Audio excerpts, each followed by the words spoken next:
Good evening, everybody. Welcome to Learning from the Masters, Episode 7. My name's Jason Meyer. That's Miss Izzy Meyer behind me. And the lady who does it all, Miss Cindy Myers, right there. Glad you guys could make it tonight.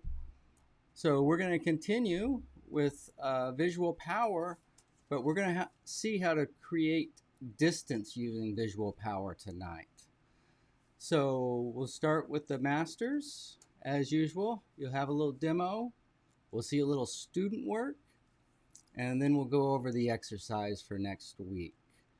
I appreciate everybody sending the work in. Like always, I just selected a small portion to keep things rolling, but I think it's good for you to see what everybody's doing and learning. I don't know whether you know it, but we're teaching you and practicing all the skills you need to have to paint, to do what you want to do on your paintings. So thanks for sticking with us, and hopefully these exercises aren't taking too much of your time, but let's see it through to the end, and then I'd like to see if your guys' paintings improve. I have a feeling they will. All right, let's start with the masters, and we'll see you guys on the other side.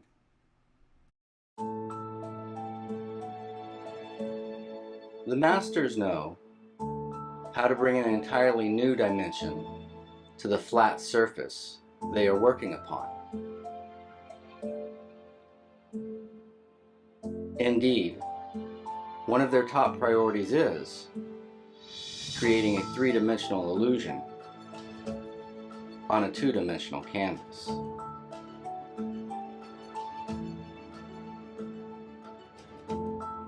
They create great depth in their work by combining linear and atmospheric perspective.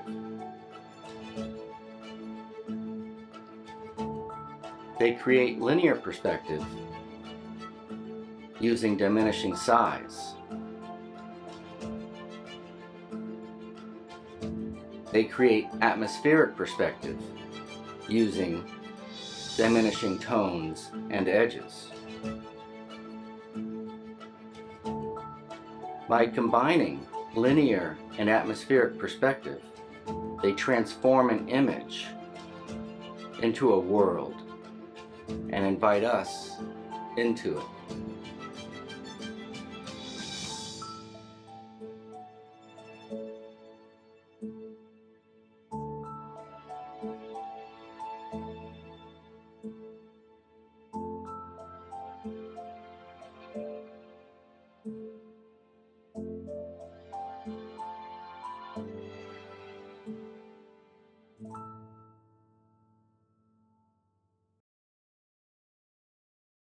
Let's take a closer look at how linear perspective is used. If we look at this first tree and we just see how high it is compared to the second tree, and then on down the line, we can see that as they get smaller, they appear to go back into space and create that amazing third dimension.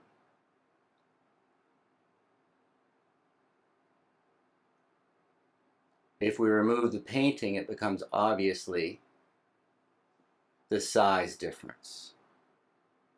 Now let's try this with boxes so you get the idea of the shrinking area of each one that helps.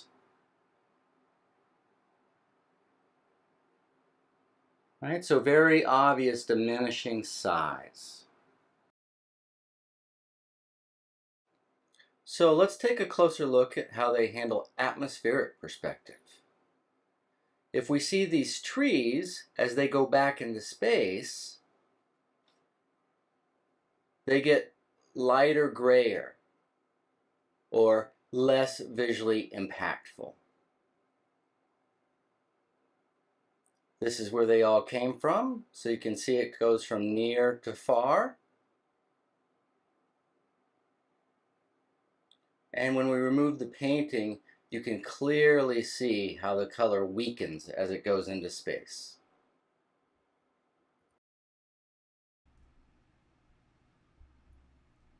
Okay, so depth with visual power. Um, Not too hard to describe the linear perspective, at least to the depth we're going to talk about it here. And then how do you diminish the tone? That's the other thing that we're going to demonstrate and talk about tonight.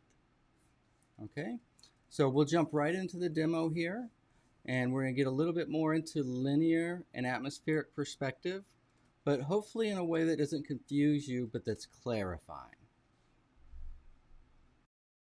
So let's talk about linear perspective first. We make a horizon line just above halfway, make a vanishing point on the right side of the horizon line, and then a big line to represent our first big shape.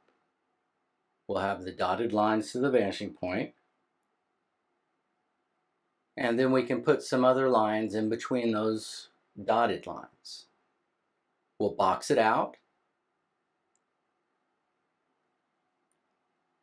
We'll take half the width and apply it to the side plane. And we go again in between the vanishing points. And that's linear perspective, big to small. Okay, if we do it, say 5 times, it gives us really an effect. Now, atmospheric perspective is basically about the highlight, light, and dark collapsing into the middle.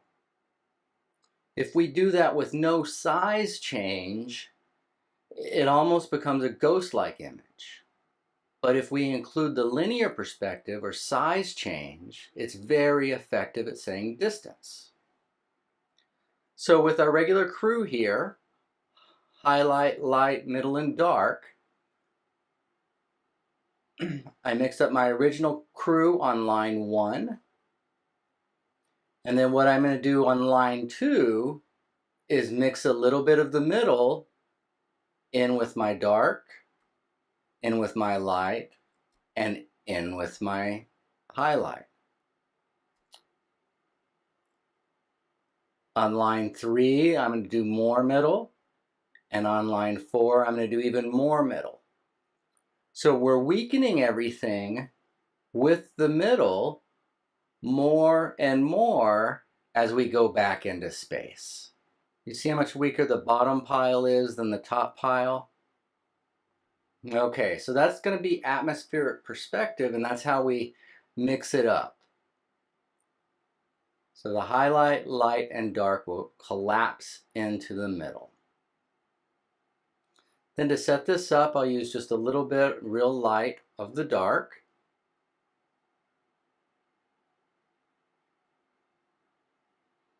In the end, we don't want to see it, but we want to think about horizon line, and then how big are we?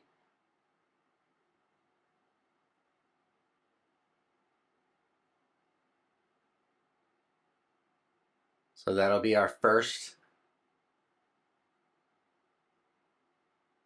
That'll be the horizon line.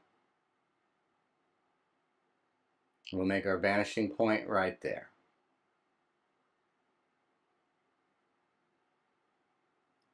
The dotted lines to the vanishing point. And then for number 2, I simply go the height between the dotted lines. For number 3, again, I follow that, and those should all be diminishing.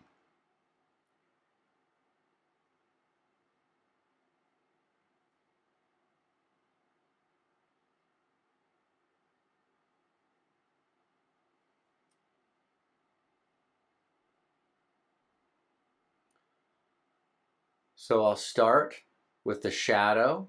So that's the number 1 line of shadow.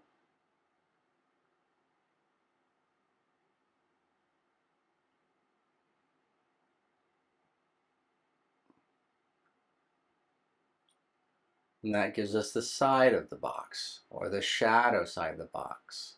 So that was dark. Now we're going to go to the second line.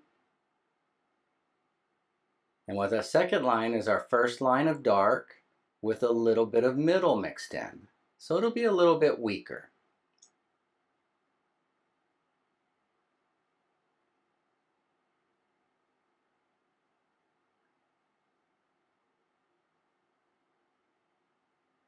A little bit weaker, a little bit smaller.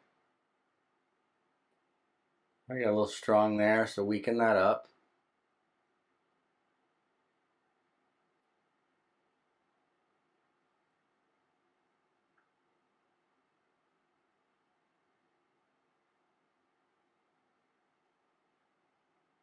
Now we'll go to the dark. We'll come down to our third line. And so there's 2 steps back in front of this. So this will be both smaller in size and weaker in visual power because it will vanish towards the middle.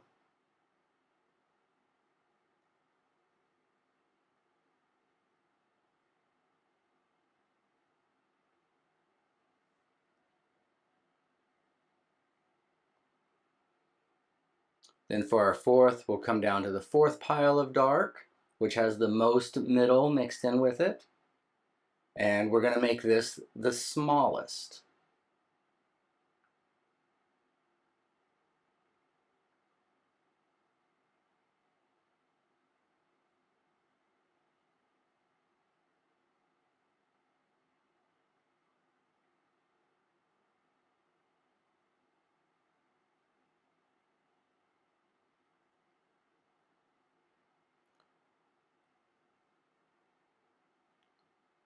So now with the light, again, we'll start with the first light, which is going to be the brightest, the visually strongest. It will have no air in it. And we'll put the front lit plane with our light pile.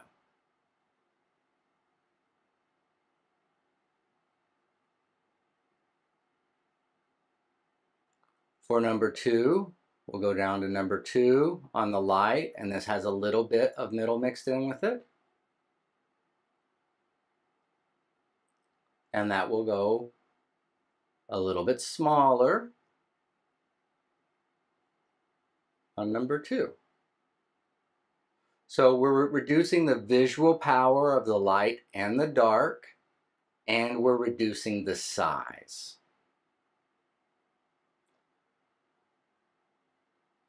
It can almost seem too simple, but what's complicated is that we don't add anything to it. We just do this. Now 3 and 4 are supposed to get weaker and weaker, but number 3 almost looks stronger, didn't it? Anybody know what's happening? Well, in order for it to disappear into the middle, you have to have the middle on the canvas. So the key is this doesn't disappear into just anything. It disappears into the middle. And the middle is a crew member that we've chosen. So as I put this around the little boxes that we've made, that last one just about disappears. And the one in front of it is pretty weak too. Okay, a couple of things is you'll probably be able to do a better job than I could on camera. But also, if you'll remember from last week, a second layer will really change everything. Okay, so do what you can, but sometimes these first layers of things don't really show up like we like them to until we're able to go on to our second or even third layer of paint. Okay, but keep our orchestration the same. Okay, so everything collapses into the middle, and if we reduce the size with that, then that's how we can portray distance, near to far, depth in our paintings. So that's pretty simple, right? So with our 4 crew member, our highlight, our light, our middle, and our dark, we're going to bring the highlight, light, and dark towards the middle as we go back into space. Think of it if you're seeing mountain ranges, and some of them are near and some of them are way far away. On the first mountain range, you can tell rock from grass, from trees. You might even see some trails or roads up there. You got a light side and the shadow side of all those things. Then in the furthest mountain, it all collapses into a single silhouette. Okay, so that's what we're portraying by doing this, and then diminishing the size adds to that illusion. Okay, so remember what we're learning here is how to paint effects, right? And so that we can add these effects to our work when we would like to. All right, so we're going to quickly look at some students' works from last week. I was real happy to see everything I saw, and I know there was a little confusion and stuff on the face, but what I'm happy is I'm seeing brush hit canvas with intention. Right? We're trying to do something very particular. We're trying to make the paint a particular way to have a particular effect. Okay? And the more exercises we do like this, the more in control you'll be of your work.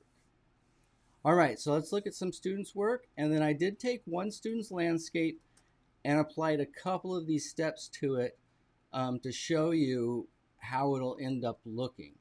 But what you see with me is more of a start than a finish. So don't think, oh, well, that's not enough. What we're doing is we're setting up the world for us then to put any detail in that we want to. All right, let's on to the next video.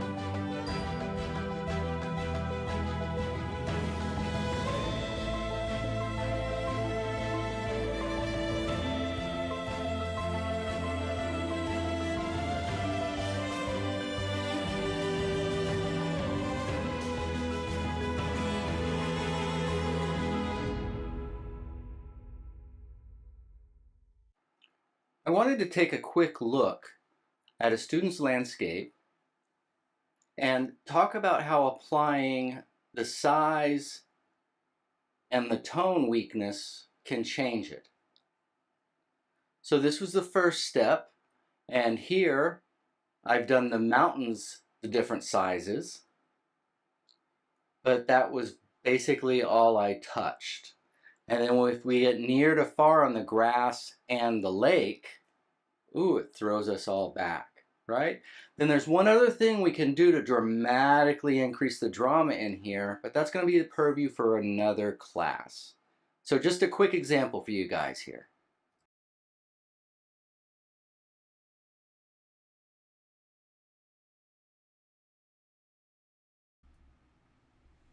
All right, so I hope that gives you some foresight into what you can do after you understand this principle. And then you can choose, it doesn't have to be as gray as I made it there. You can add the color, but we'll send the color back in space. We'll send the trees, we'll send the mountains. And when you get all those things moving back through into a two-dimensional surface, that's part of the magic that we're trying to bring to our work, right? Is create this, from this flat surface, create a three-dimensional world. Okay? All right, so let's hit the exercise.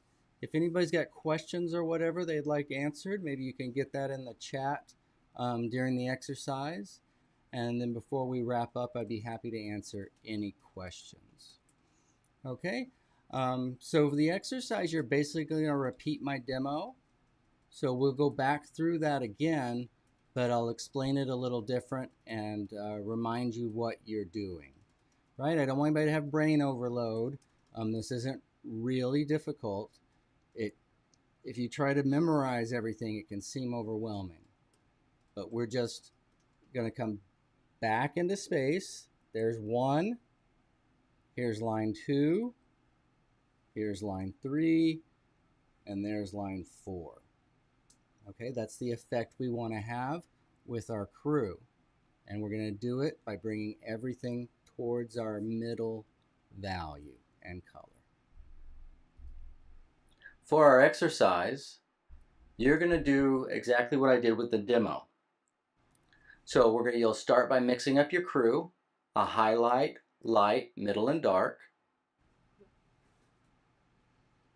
And this is going to be your front line. Number 1, the number 1 line will be closest to the viewer.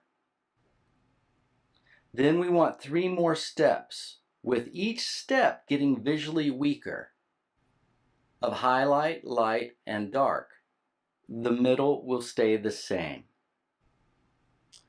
Then we weaken the highlight, light, and dark with the middle. You see as I mix the middle in with the light, with more and more middle in each step, the light gets weaker and weaker as it gets closer and closer to the value of the middle. Same for the highlight, same for the dark.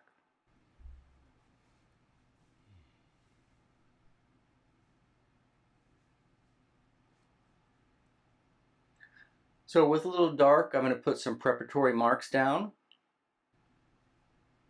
Right, first thing we want to do is for number 1, see how large we can get. We want to go large enough so that we have room to get smaller and weaker 3 times. So if our top's there, our bottom's there, then it'll be about that high. Then between the top and the bottom, I want to put in a horizon line or indicate one. And then on the right side of the horizon line, we'll put a vanishing point. Now from the top, I'm going to do a little slided dotted line, and from the bottom, a little dotted line to indicate the vanishing point. They go back to the vanishing point. Then we just have to mark between that dotted line, and things will uniformly get smaller as it moves back into space.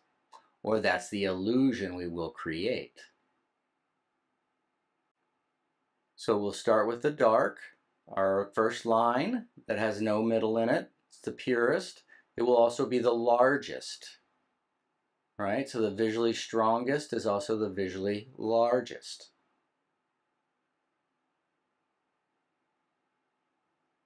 By being visually strong and visually large, it amplifies the effect.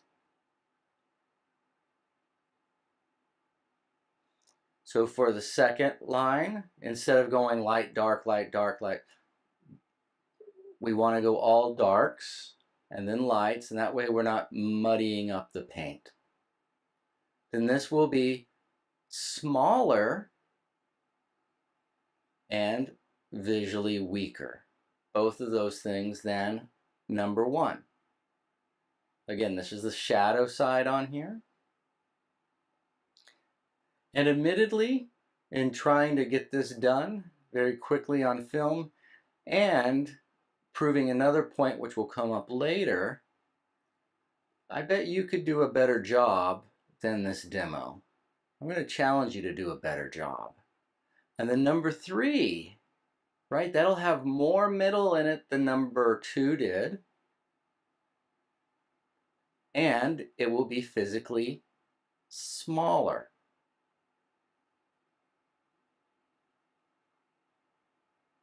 All right, along those vanishing point lines.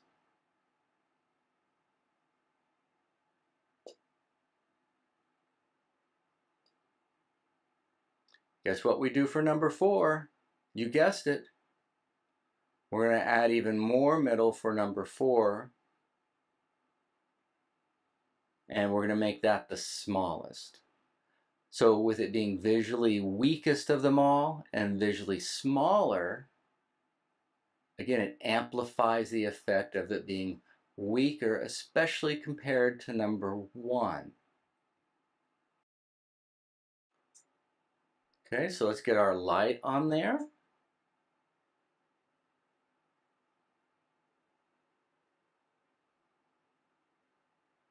And if you're an astute observer, you'll notice some things, but I'll address that in just a few minutes. But our light, again, the visually strongest is also the visually largest.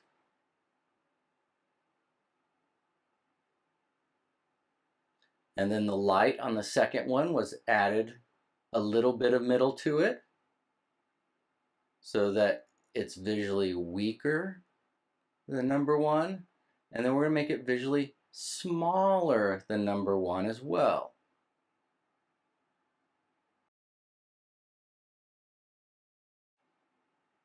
Number 3, even more middle,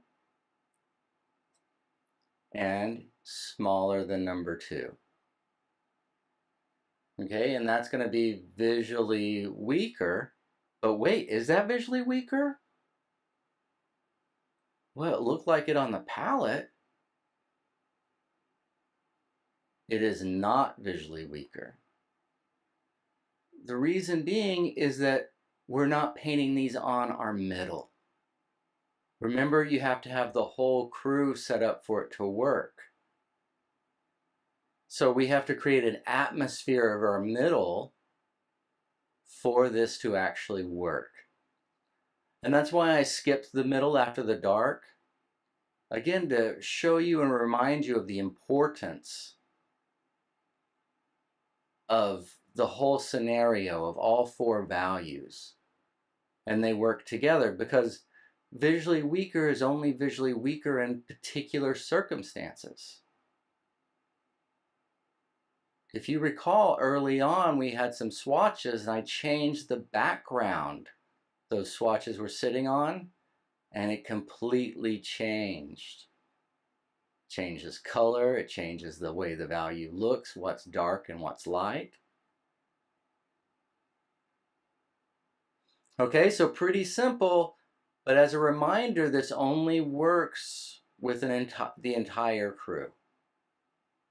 Okay, it doesn't work in abstract on every background. It works on this background, the background of the middle.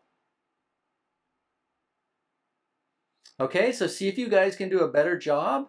Give me 4 steps back in space, visually strongest to visually weakest.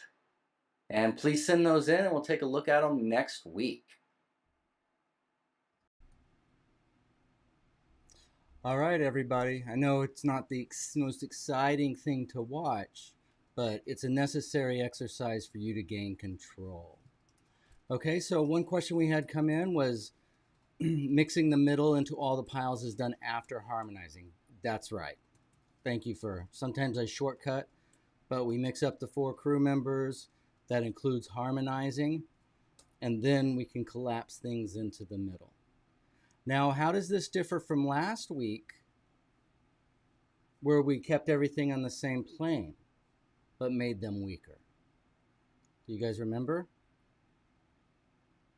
The difference is, last week we did not do the shadow. We only did the highlight and the light. This week, moving back into space, we've added the middle to the shadow as well, so that everything collapses into it. Okay? Again, very seldom can you do it this simply with adding a single color in there. There's some slight variations to keep everything from going wobbly. As we get more sophisticated with color, we'll learn that. But this is the main principle. Okay? This is what you need to know. And then later down the line, when we have this in our pocket, we'll tweak it here and there to add even more mystery and beauty to our paintings. Okay? Thank you, everybody, for being here. That's it for this week. Continue with the exercises. Whether you know it or not yet, you're becoming a stronger painter doing these. All right, thank you for all the donations that's come in. It's really helping us develop these programs and pay for everything that's necessary to develop them. All right, so until next time, from me and the missus. Bye-bye. We'll see you guys later. Thank you, everybody.